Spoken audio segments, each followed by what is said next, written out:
भाई मेरा तो मानना ही था, मैं तो घबरा गई थी।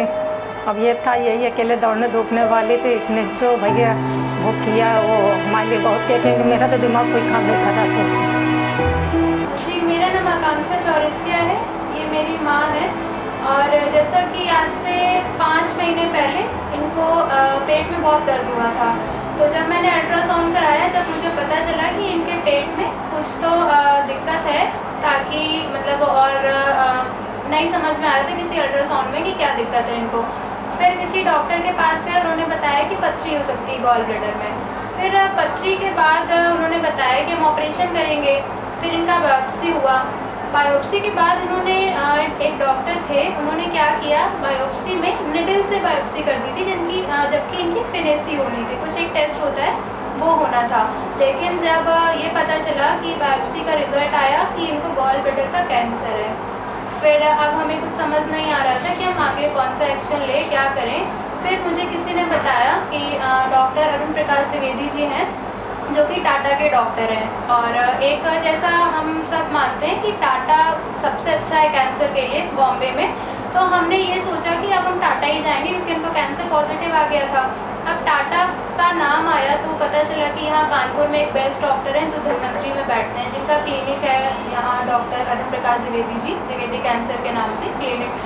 तो अब फिर वहाँ से आए हम कि चलो ठीक है, यहाँ पे टाटा के डॉक्टर हैं, हमें जो बेस्ट मतलब बेस्ट मेडिकल चीज़ें हैं जो यहाँ पे मिल जाएंगी। कीमो भी बताया गया था हमको कि बॉम्बे से ही मंगाया जाएगा, ठीक है। तो और वहाँ का खर्चा भी हम अफोर्ड नहीं कर सकते थे। फिर हम यहाँ सर से मिले आके, उन्होंने हमें सारी चीज़ें बताया कि गॉल ब्लैडर का कैंसर है, आपने बायोप्सी करवा दी है बट इसमें कोई दिक्कत नहीं है। उन्होंने बहुत ही सांत्वना दी कि हम इसको कवर कर ले जाएंगे।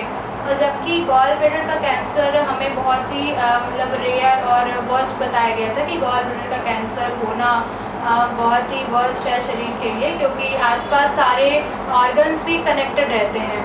तो फिर सर से बात हुई हमारी, सर ने जैसा कि जो भी हमें गाइड किया कि कितने कीमो होने हैं, क्या क्या चीज़ें होंगी, कैसे ऑपरेशन होंगे। फिर इन्होंने हर एक मोमेंट में हमें गाइड किया कि एक मंथ में, सेकेंड मंथ, थर्ड मंथ क्या होना है।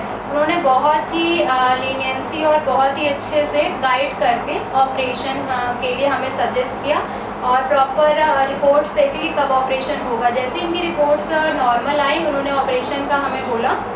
ऑपरेशन इनका हुआ और ऑपरेशन में बहुत ही कॉम्प्लिकेशंस आई थी, लेकिन बहुत ही अच्छे से उन्होंने ऑपरेशन सक्सेसफुल किया।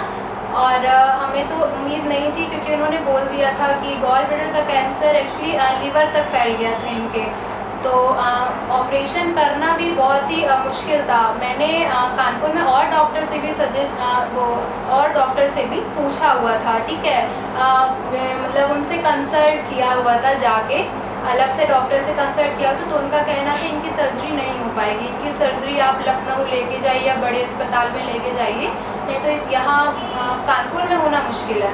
जब लेकिन यहाँ पे आए तो उन्होंने अच्छे से पूरा ऑपरेशन किया उनका, ठीक है। ऑपरेशन के बाद अब ये बिल्कुल फिट हैं, काफ़ी अच्छे से खा पी रही हैं, कोई इनको दिक्कत नहीं है। बस जो छोटे मोटे रिपोर्ट्स एंड और सारी चीज़ें वो इनकी 2-3 दिन में कवर अप हो जाएंगी, फिर धीरे धीरे नॉर्मल दवा चलती रहेगी। फैमिली में कोई नहीं है, पापा की डेथ हो गई थी, उनको ब्रेन हैमरेज हो गया था, 2021 में हो गई थी। और भाई का एक्सीडेंट हो गया था तो वो 2022 में। तो तब से मैं माँ को लेके कानपुर में ही अपनी पढ़ाई भी करती हूँ और साथ में जॉब भी करती हूँ। जॉब और पढ़ाई सब पैरेलल में चल रही थी जब मुझे इनका कैंसर का पता चला था।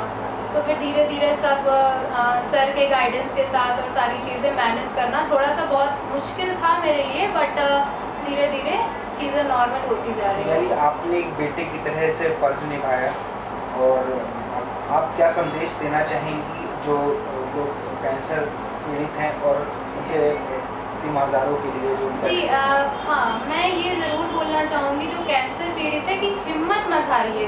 देखिए, जो कैंसर एक बीमारी होती है, ये पहले था कि कैंसर एक जानलेवा बन चुका है, बट ऐसा अब बिल्कुल नहीं है। अगर अच्छे डॉक्टर और अच्छी सलाह आपको मिल जाए, ठीक है, अच्छी सलाह के साथ कैंसर का अच्छे से ट्रीटमेंट होने के बाद इंसान बिल्कुल सही हो सकता है, ठीक है। हिम्मत मत हारिए। और दूसरी चीज़, हमेशा पॉजिटिव रहिए। कैंसर पेशेंट को भी पॉजिटिव रखिए कि आप सही हो जाएंगे। कीमो के बाद भी थोड़ी दिक्कतें होती हैं, लेकिन वो बिल्कुल पॉजिटिव चीज़ों के साथ सही हो जाते हैं। यदि आपको भी ये लक्षण महसूस हो तो जल्द से जल्द नीचे दिए हुए नंबरों पर संपर्क करें।